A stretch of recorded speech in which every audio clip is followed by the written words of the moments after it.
crafted the guy that created the planet you're standing on. Yeah, and I made the stars that became the carbon in your mother's ovaries. I didn't ask to be born. Oh, phew, it feels really good to come back to this. Hi, I'm Kitty Monk, and I'm here to talk to you about Rick and Morty, even if I say it like brick and mortar. Or more specifically, Rick Sanchez. Now, I used to talk about Rick and Morty plenty back in the day, with my favorite video being the one on summer. I even had a long-running series about the Justin Roiland allegations, which I still get comments on to this day. However, I've returned to watch the show, and Season 7 has been really good so far. Because I can't make a review video once a week, both because I have other topics to get to, and also because Johnny Tucello's and Whitney Vision have that covered. You should watch them, they're both good. I decided to instead just make one video based on Rick, because I love Rick, knowing what we know now. The only rule I have this time around is the date in question has to have been done by our Rick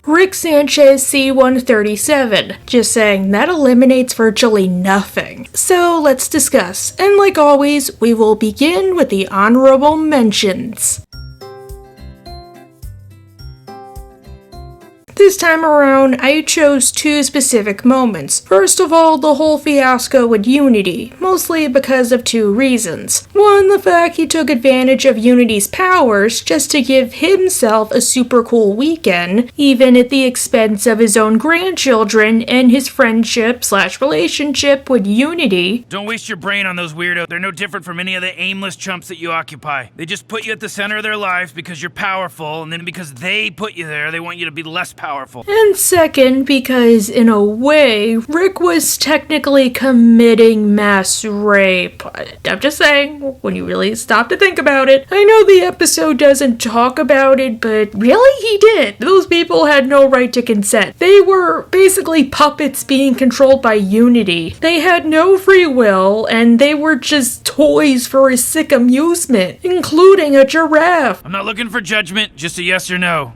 Can you assimilate a giraffe? In a stadium covered with naked redheads and a bunch of guys who look like Rick's father?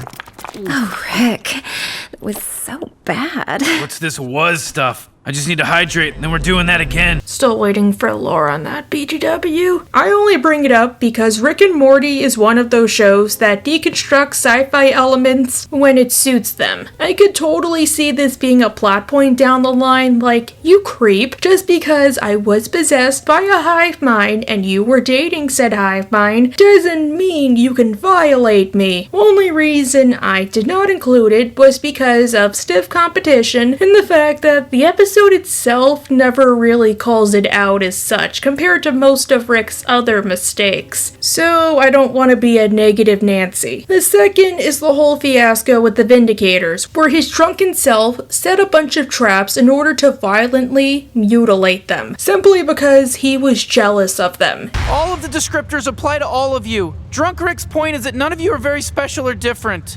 That's always his point. However, the reason this did not make the cut was because of the reveal that the Vindicators apparently were bad people who committed violent deeds, because to them, the ends would justify the means, on top of also treating Morty like a mentally challenged child for showing an interest in them. Oh, so you're the leader now because we gave you a jacket? You're the learning disabled kid we do photo ops with! Okay, ouch, but... Okay, Just saying, what Rick did was awful, but from a storytelling perspective, doing bad unto others who are already bad themselves doesn't seem all that bad, even if Rick is the one doing it. Doesn't make him morally superior, just cancels a few things out. However, there is the one moment that makes it onto many other top 10 lists. Rick favoring Noob.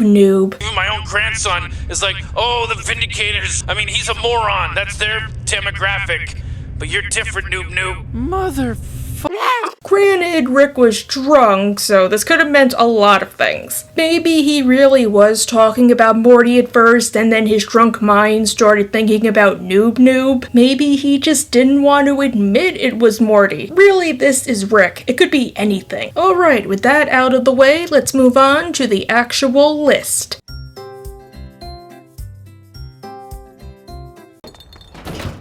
hate you. I just want to pay my respects. The only reason you're still alive is because you don't turn delicious when you die. Now, as an Italian, and also Sicilian, I am a proud sponsor of spaghetti and spaghetti-related accessories and products. I even know how to make my own gravy, which is better than the sludge that we call the Olive Garden. But Rick himself kind of perverted the idea of spaghetti, at least for the time being. During That's a Morty, Rick has started a weekly tradition of spaghetti dinners, which are impossibly good. I mean, they should be. He's a scientist. Cooking is just another form of chemistry. It always seems to lift the spirits of the family, especially when they've had tough times. You had a job interview, right? Bombed it, but it's nothing a little bolognese won't cure. It's almost as if there's a devilish secret to the spaghetti. This noodle is so tender. I don't know, agita? After dinner, Morty goes to Rick's garage without knocking. Morty, Rick wants privacy. He wants privacy, and he discovers the truth. They aren't actually eating true spaghetti. God, no, why? Why? No, why is it always this shit with you?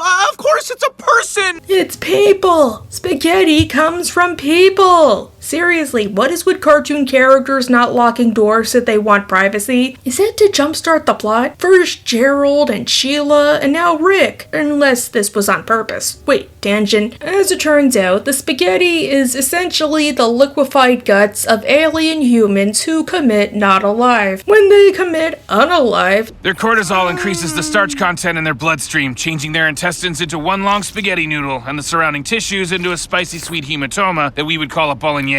the other caveat is that the worse their suffering in life and or in death, the better tasting the spaghetti. Now, while this episode is primarily about examining Morty's martyr complex, that's not to say that Rick has clean hands in this conflict. He was serving people to his family for weeks, if not months, without telling them. And yeah, I know they're aliens, but for all intents and purposes, they're basically just people. Of course, that's not to say he did it to mess with them, or to teach them a lesson. He just wanted to give them a good meal. But when Morty found out and actually got upset over it, Rick spent the rest of the episode bullying him just for feeling remorse. Like wanting to go to the funeral of the latest dinner. And if you know the f***ing names of your spaghettis, that's it. This is done. That's all I asked. You won't get overwhelmed with even more guilt and then demand to go to their f***ing funeral. Just their names and then I'm done. Plus, there's the fact that because Rick can replicate stuff, as Morty says, he probably could have just used the entrails of one person, kept it somewhere for safekeeping, and then just kept making that and serving it to the family, and nobody would care or be the wiser. Perhaps the only thing you could have said in Morty's defense was that as far as he knew, he at least got permission from one of those humans to eat them prior to the entire planet turning into a factory farm. Finally have the right to die if I agreed to be dinner for some alien boy.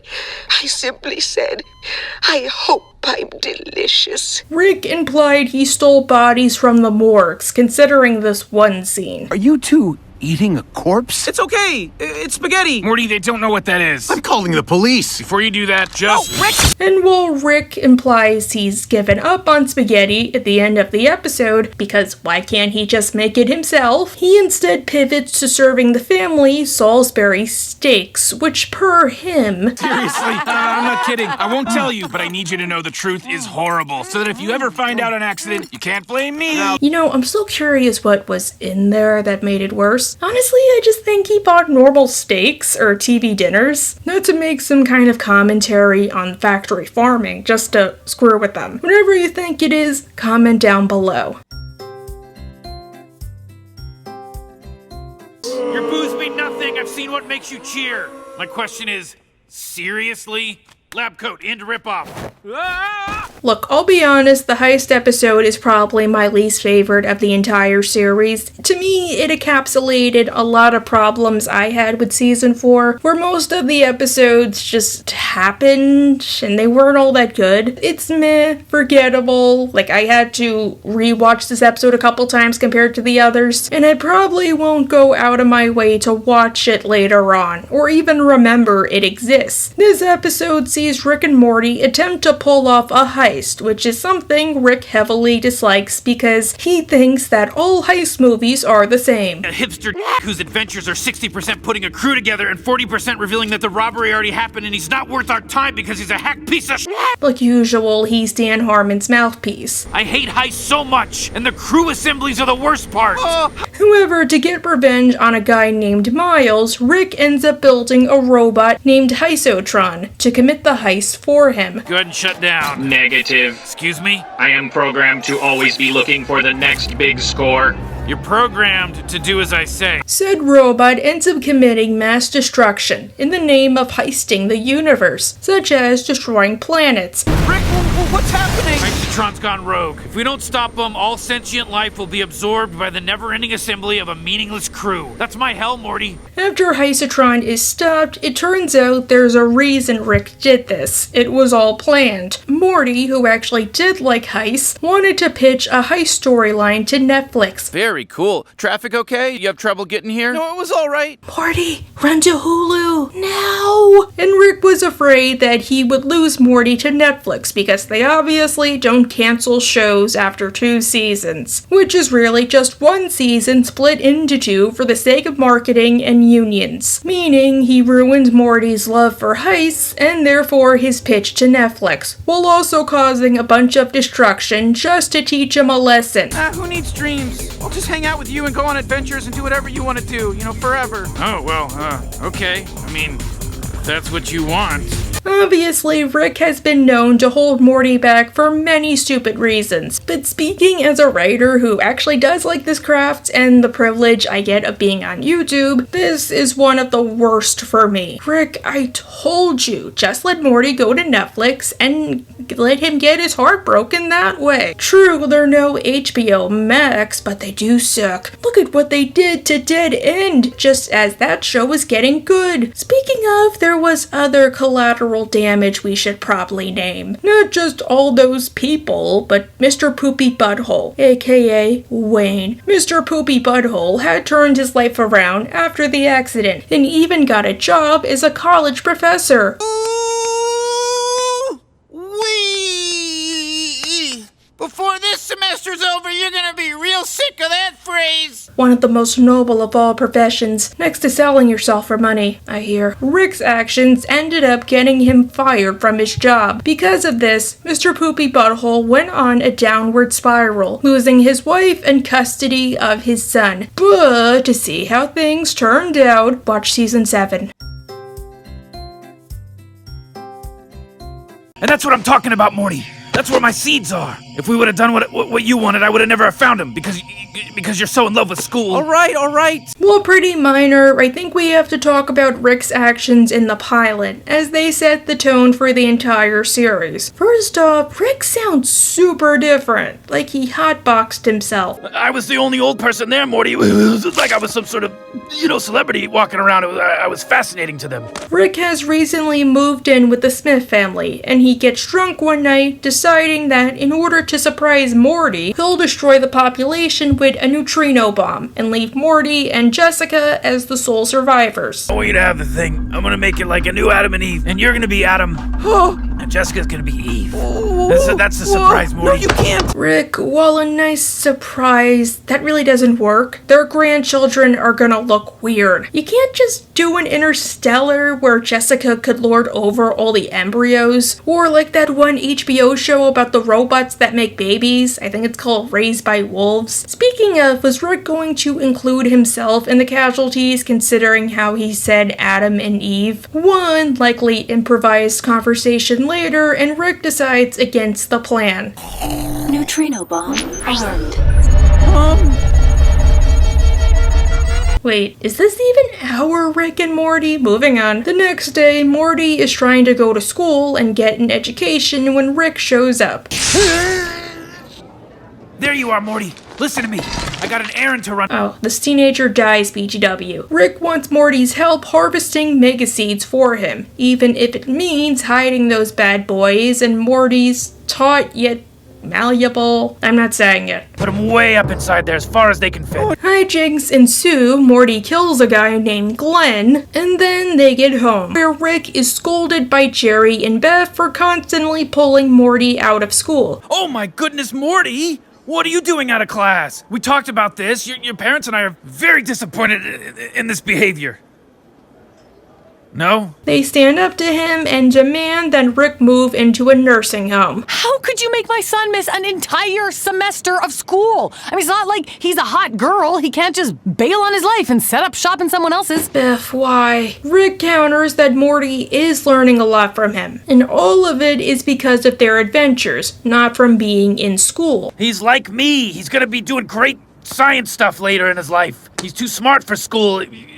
He needs to keep hanging out and helping me. Then it turns out there's a reason Rick did this. Not to help Morty because Morty's as dumb as a brick, rather because Rick wanted to convince Beth and Jerry, who were already thinking of kicking him out, that Morty was some kind of hidden genius, which is kind of predatory, at the expense of his mental well-being, education, emotional, and social life. Oh, and also... Sorry, Morty. It's a bummer. In reality, you're as dumb as they come. That's rude. But the reason I included this episode was because of the impact. Rick needed Morty to be his gopher, because otherwise there'd be no show. And he did not care that he hurt him long term, or that he was going to put him into what seemed to be a super painful coma. You're gonna lose most of your motor skills, and you're also gonna lose a significant amount of brain functionality for 72 hours, Morty. Starting right about now. Just to lord over his soon-to-be unconscious body. Season 3, and arguably Season 4, is all about how Rick manipulates Morty and the family into being bound to him and to sci-fi antics. The reason this made the list, and not, say, Season 3, is mostly to show how long he's been doing it. Plus, as we saw in Lawnmower Dogs, he did not need Morty to suffer for it, considering what he did to the bureaucrats. They're not robots, Rick! It's a figure of speech, Morty. They're bureaucrats. I don't respect them. Sorry, robots. He could just brainwash his teachers into giving him good grades and ignoring his truancy issues. Problem solved.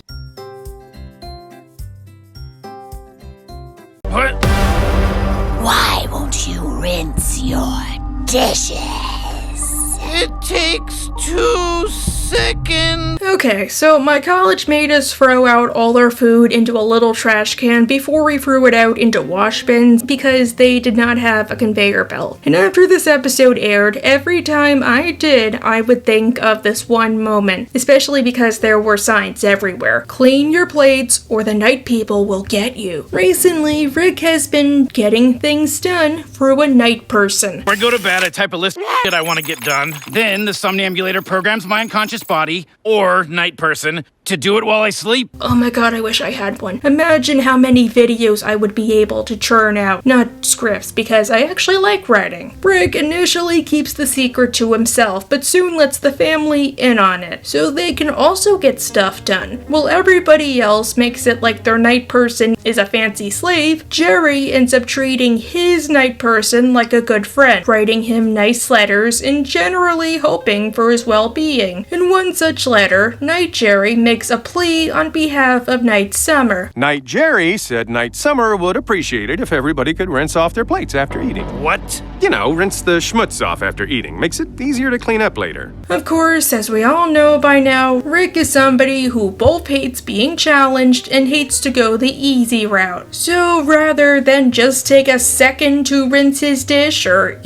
make Morty or Summer do it for him, or even building a robot to do it, he instead continues to keep his plate messy on purpose and insists the family do the same. Takes 2 seconds. They exist only to do the shit we don't want to do, so until further notice, which will be never, request denied. What even is that dinner? Is it like green beans and french fries? Moldy fries? Rick continues to do this night after night, even after the night people retaliate, and even after he sort of realizes that Summer resents how he treats her. I have always been here, Rick. Deep inside the mind of your grandchild. waiting to come out. However, none of this stops him, and he goes for a lot of effort just to avoid rinsing his dishes. We'll eat off these. Seems like you spent an awful lot of energy just to not give the Knight family what they want. He would sooner his family be slaves to their night selves with virtually no form of escape, just to keep his pride. We have to escape the somnambulator's reach. Do we even know how far that is? No. Cards on the table. We may be really effed in the A this time. And trust me, if he just agreed to their terms, that would have solved everything. He just had to say yes and presumably also sorry, and everything would go back to normal. I would consider a truce if the Daemonoids would rinse their dishes. That seems fair. We can end all of this right now. Besides, you could have just agreed to their terms, and then after they opened the garage, he could have just destroyed the somnambulator. As a result, the Knight family takes over the lives of their day selves for a long time, likely weeks if not months. How long have we been asleep? It can't be that long. Oh my god. No! They killed the Choco Taco! And he didn't care this could have potentially had been forever because he was that lazy. If there is one takeaway from this episode, it's that you should always either rinse your dishes or give up and buy paper plates. And also, if you hate washing dishes, try to make it fun. I listen to video essays and podcasts. No! Brace for the ice limit! Here it comes! Wait, are we on Vincenulon 9 or Vincenulon 7? Yeah, just the entire episode. Okay, I'm gonna be honest, I'm not totally sure in hindsight how canon this one episode is, or if it's even our Rick and Morty who were doing it, just like the Parasite episode, or the episode with Crumbopulous Michael, so take this entry with a grain of salt. During Morty's Mind Blowers, Morty learns that Rick regularly wipes his memory of traumatic events, or mind blows him as he calls it. This, Morty, is my archive of all the experiences you've begged me to remove from your life. I call them Morty's Mind Blowers. However, as the episode progresses, it seems like Rick isn't simply doing this to be altruistic. While some are obviously traumatic memories that I'm sure Morty himself requested. Oh my god, what have I done? What have I done? Others are stuff like Morty one-upping Rick, or questioning him, or embarrassing him. Wait a minute, why would I ask for that to be removed? Are the red one stuff you wanted removed? So this is just another way he tries to keep Morty under his thumb, and it's not pretty. However, there are a few memories I can totally understand Rick erasing, even if it's stuff Rick himself is guilty of committing. First off, let's start with my favorite. So, did I just hear 3 distinct light switch clicks? Alright, come on. What? Come on! Trust me, it gets worse.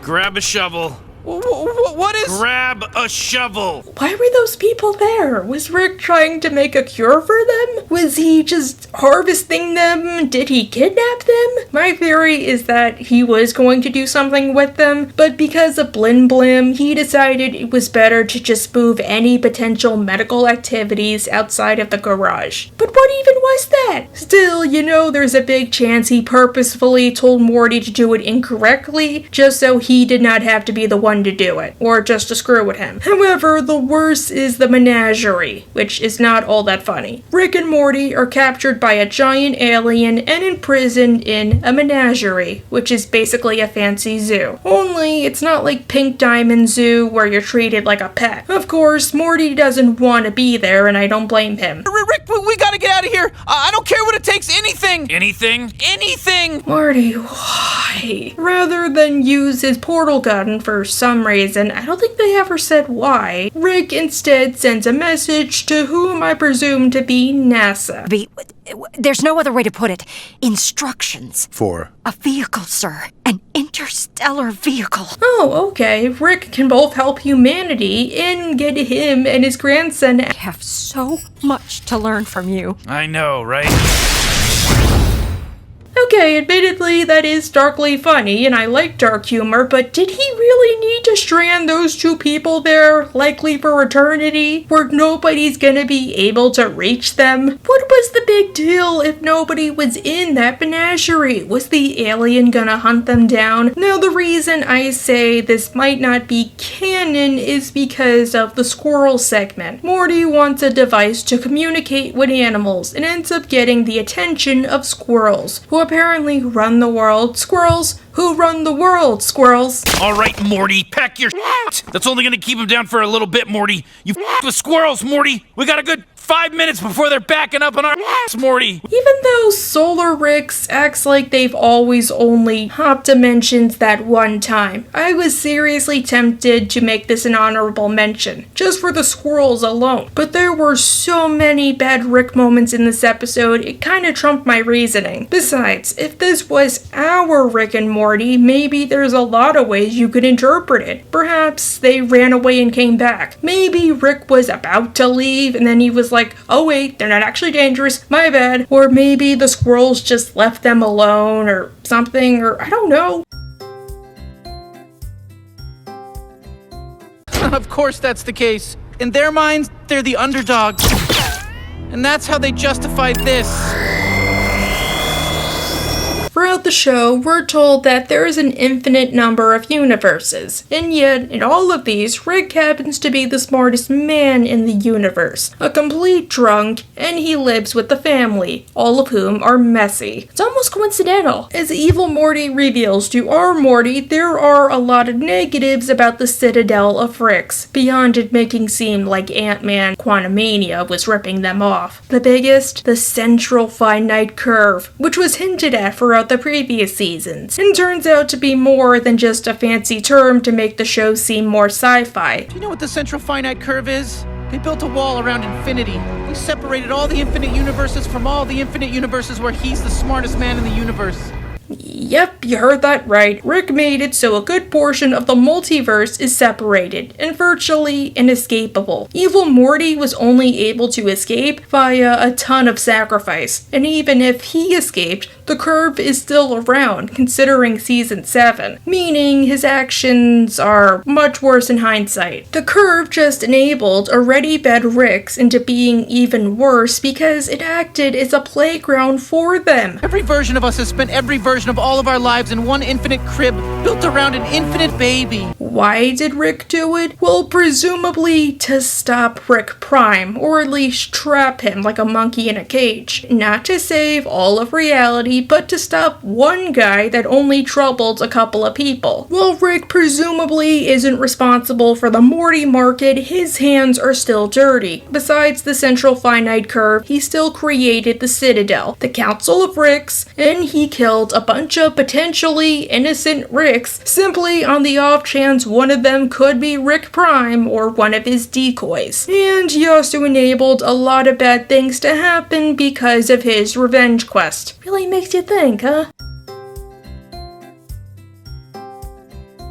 Oh, well, he's bones now. I guess all debts are paid. Agreed. He's definitely dead. Why else would the bones come up? Fun fact, this episode won an Emmy Award rather than BoJack. At least it wasn't The Simpsons. On a normal adventure, Rick and Morty get into a snafu, and they are forced to use Rick's newest plan. It's foolproof. The vat of acid. It's a fake vat of acid, BTW. They're not really gonna die. I pre-scouted this location and placed a vat of fake acid amongst the real ones. It's got air hoses and a compartment of bones at the bottom. If things go wrong, which they won't, we jump into the vat of acid. Now, I'm sure many of us assumed the first time we watched the episode that it would go the way of previous episode 8s. In terms of being a bottle episode, Rick and Morty would probably just sit at the bottom of the pool, listen to the people talk in real time, and then at the episode's end, finally just go home. Or some variation like that. But that doesn't happen because Morty is super impatient, which I totally understand. Enough already!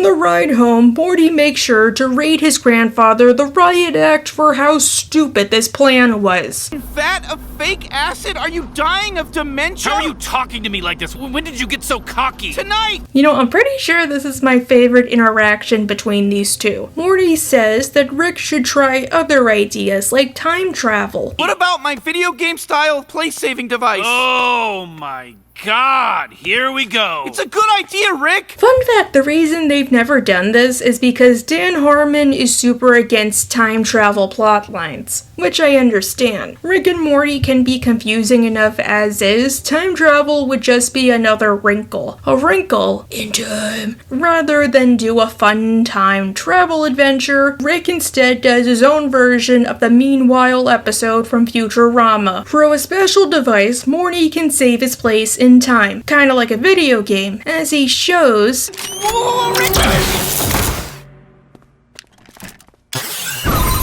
Because I did it! Oh, yeah! Booyah! Oh, it hurts. It really hurts, but it's gonna hurt Morty. Morty goes wild with this new device, doing all sorts of wild, crazy things. Really, I don't think it gets stated enough, but Morty, despite worrying about the moral fiber of plain old spaghetti, is pretty insane. He's one of those people that thinks if the consequences won't apply to him, like if he won't get in trouble for it or nobody will ever find out, he will do the dirty deed. He's totally not me. I know I don't do that stuff at all. After doing crazy stuff you can watch on your own time, Morty returns home, feeling like he learned his lesson. We are who we are because of consequences. You can't live without consequences, you know? You feel me?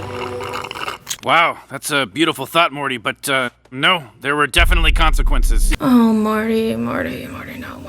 Wait, Rick, why do you sound different? As it turns out, Rick made sure that whatever Morty did led to real consequences. It wasn't so much a do-over as it was isolating a moment in time, splitting your probable selves, and shunting you into a near-duplicate, equally probable reality.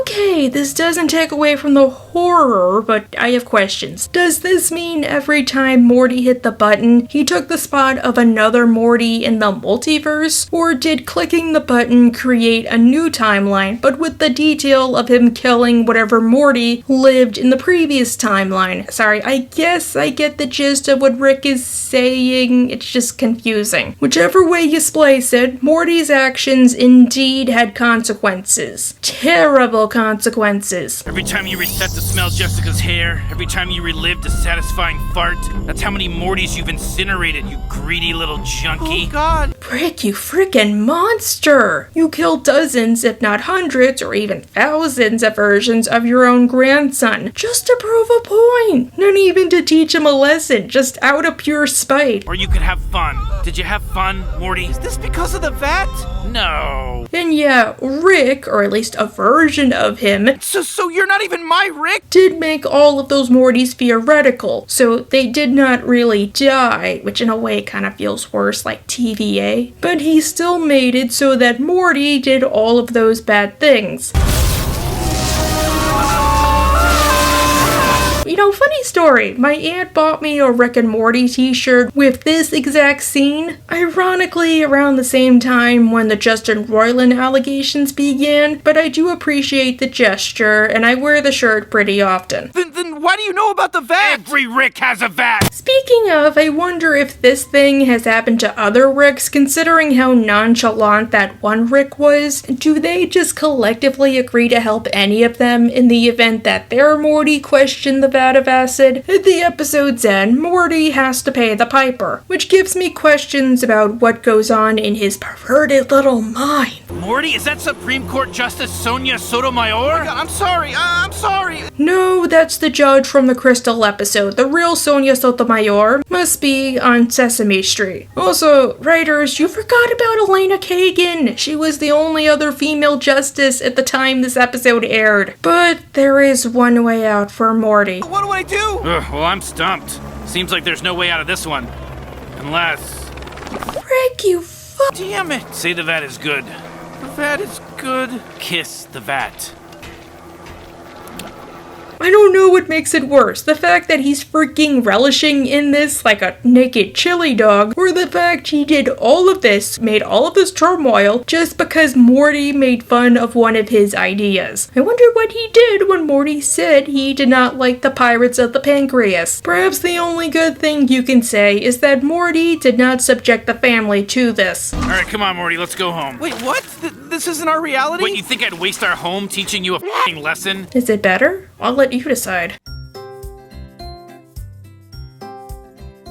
Was that symbolic? Are you letting go? I understand, baby. I forgive you. You don't get to say that. You're not her. Is it bad when people tell me what's the worst thing Rick ever did? This is the first thing that comes to mind for me, even if it's probably not the worst overall. We all know by now the story of how Rick became the beloved psychopath we know him as today. A Rick with a much better hairstyle killed his wife and daughter, and he spent the rest of his life on a pointless revenge quest. Outside of one montage and a flashback episode, we have a lot of potential spin-off material, but one detail that will haunt me until the end of my days is what happened to the people in Rick's home dimension, the True C137. During Solar Rick's, Rick ends up back in his original universe as a result of trying to repair portal travel, and while trying to get back home and also interacting with a version of Diane. Mute!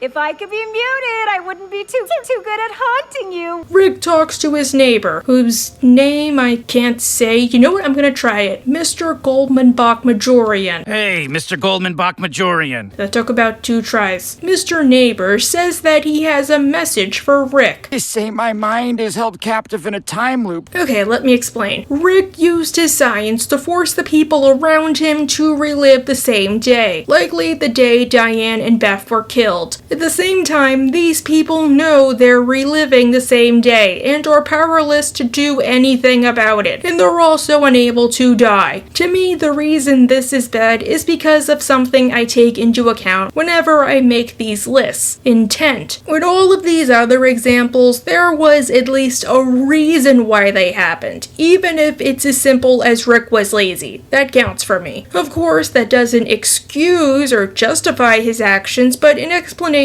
does indeed help. This time around, there really is no reason. Not even Rick can see a reason besides he got drunk. Blackout drunk. Right. I used to drink. Like more than usual, and subjected all of the people in his immediate radius to a fate worse than death. Because if he was having a bad day, they're gonna have a bad eternity. My captor forgot about aging, that my body spoils and yearns for death while my soul remains stuck in place, caught like a fly in amber. And what makes it worse is that we don't know how far-reaching this is. Was it just the people in his neighborhood, his town, his state, his country, his planet? Just saying, this is Rick. For all we know, it could be the entire universe. It sucks they never revisit this idea because it's so screwed up. Like usual, Rick just packed up and went to another dimension rather than fix the mess he made. For decades upon decades. At least until the present day, that is. Oh, sweet death. Oh, thank goodness. Still don't like that he did it, though. How does that add up to normal humanity? What, Morty, you want me to show you my math? I'm sorry, are you the scientist or are you the kid that wanted to get laid? Oh god, this episode. The worst of the first 2 seasons. I reference it way too often, as the point where I probably should have kept watching but full-heartedly put it down for years and years. Still, the episode deserves to be mentioned for other reasons. It contains some of the worst stuff that Rick has ever done. The school dance is coming up, and being a big old outcast loser nerd, Morty cannot get Jessica to go with him. Wait, were you about to talk to her? Well, I mean, I was thinking about it. Dude, stay in your league. Rather than reassuring his grandson that he'll find the right gal, and then they'll end up crashing in the mountains, have to eat people, and then Jerry will undo it all, Rick instead offers another form of advice. What people call love is just a chemical reaction that compels animals to breed. It hits hard, Morty, then it slowly fades, leaving you stranded in a failing marriage. I did it. Okay, this scene is sadder to watch, knowing what we know now. Damn you, continuity. While Morty wallows, Rick goes to his lab to continue building stuff. Of course, Morty interrupts him because... You're growing up fast, Morty. You're growing into a real big thorn straight up into my... Rick's words, not mine, but they are funny. Morty demands a love potion, which Rick refuses to provide. Not because, much like Ozzy, he thinks love potions are fantastical rape drugs, but because he's lazy and trope savvy. Maybe make some sort of love potion or something? Morty, that's such a poor use of my time. It's beneath me. Ooh, like me. Still, Morty guilt trips him, and Rick makes the potion. Hey, there's no dangers or anything or side effects, right? Whoa, what am I, a hack? It's foolproof. Unless she has the flu. A series of unfortunate events later, and the entire gym now wants to love Morty forever. Except for his blood relatives, because per Rick... By the way, Morty, I know you didn't ask or anything, but these serums, they don't work on anybody related to you genetically. I wonder how Joyce and Leonard cope with Jacob turning into a Morty lover. Did they just watch from the closet? And because of how atmosphere works, the entire world is enamored with this barely teenage boy. Rick tries to help, and more than once, he makes the situation worse than it is. Like when he turns the entire world into these praying mantis creatures that want to do illegal stuff to Morty, and then eat him. Oh my god, Rick, the whole world is infected! Yeah, it's pretty wild how fast that spread. I've really outdone myself. Which apparently is not illegal. I'm not even kidding. I'm not saying to do it, but cannibalism is not illegal in the United States. I'm serious. To stop this fiasco, Rick makes one final potion made up of... It's koala mixed with rattlesnake, chimpanzee, cactus, shark, golden retriever, and just a smidge of dinosaur. All that. And rather than help the situation, it turns people into giant beasts of burden, which are called Cronenbergs. Bet you're loving this, Morty.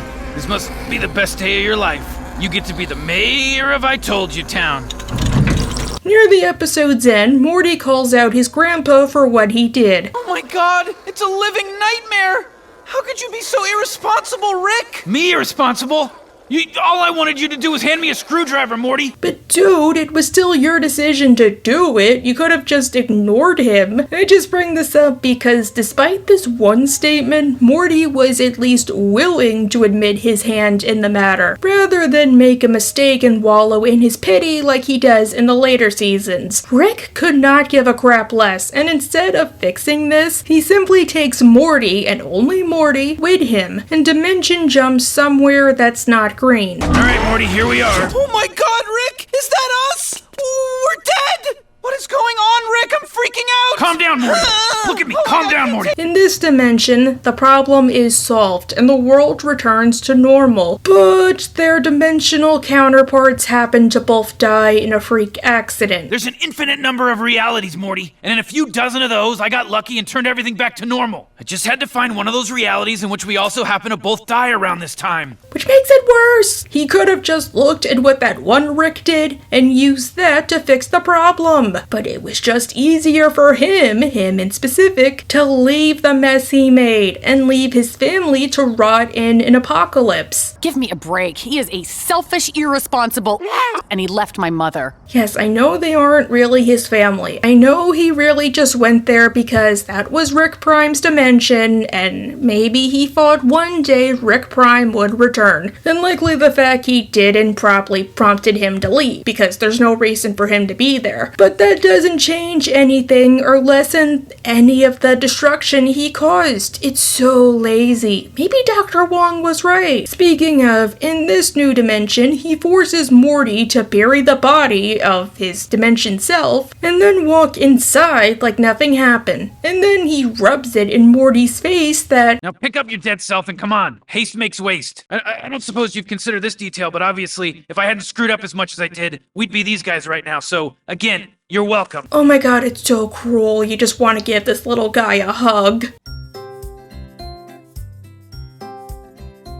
That just sounds like slavery with extra steps. Eek, Barbadurkle. Somebody's gonna get laid in college. You know, I think it was earlier this year or the winter before, I don't know, the days are starting to blend together, that I attended a Colbert taping and I got him to say the one phrase, best moment of meeting a celebrity, next to meeting Tom Wilson and Carrot Top saying he liked my hair and Alex Brightman saying he loved my username. Morty, Rick, and Summer end up going to another version of Earth for movie night. To complete the awesome time they've been having, Rick says they should go get ice cream, but the car won't start. As a sci-fi wired dude, we know that Rick's car is not standard, besides its outlook. 1, the car shares a voice with his dead wife, I totally called it. 2, it's run by a smaller universe, which is enslaved to power it. Wait, what? I put a spatially tessellated void inside a modified temporal field. I then introduced that life to the wonders of electricity, which they now generate on a global scale. And you know, some of it goes to power my engine and charge my phone and stuff. To put it one way, think of it like that episode where Lisa's Tooth and Cola created a whole civilization, or the Sea People from South Park. Of course, the universe doesn't know Rick is effectively their god, or that he's making fun of them while also enslaving them. Greetings!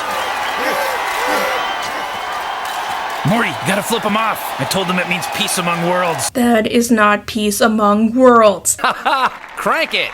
I told them this means peace among worlds. There we go. The universe has stopped producing power because a resident scientist, Zeep, has created his own universe. And yes, I know during the episode they use various names for the smaller universes. I call it a miniverse.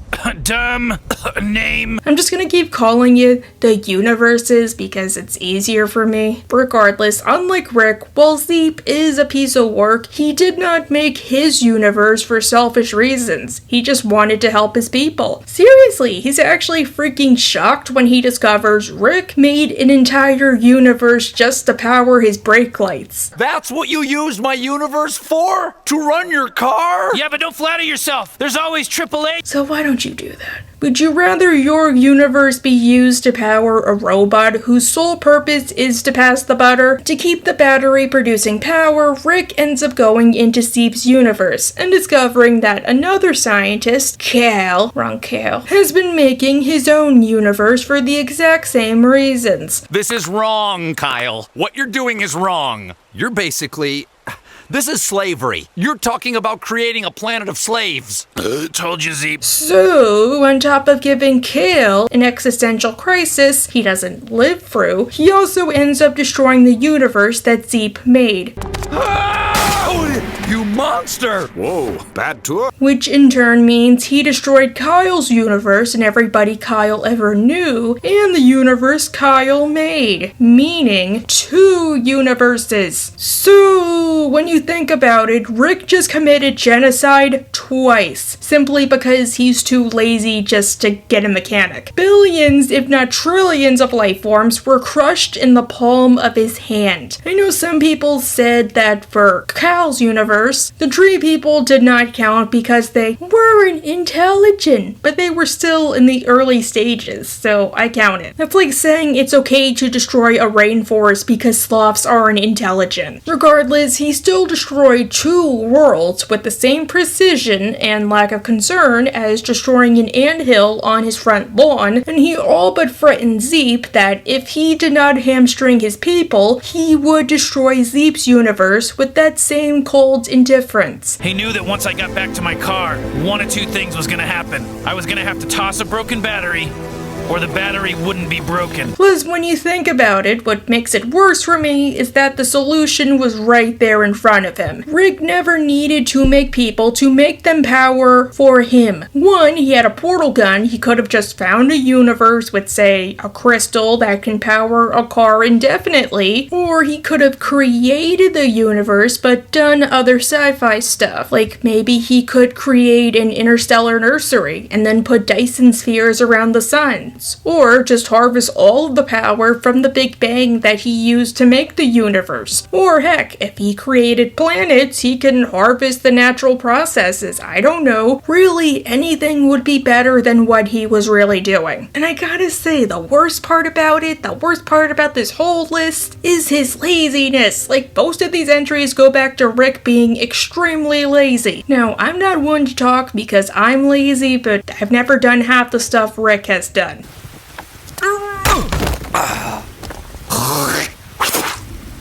Class dismissed. Jeez.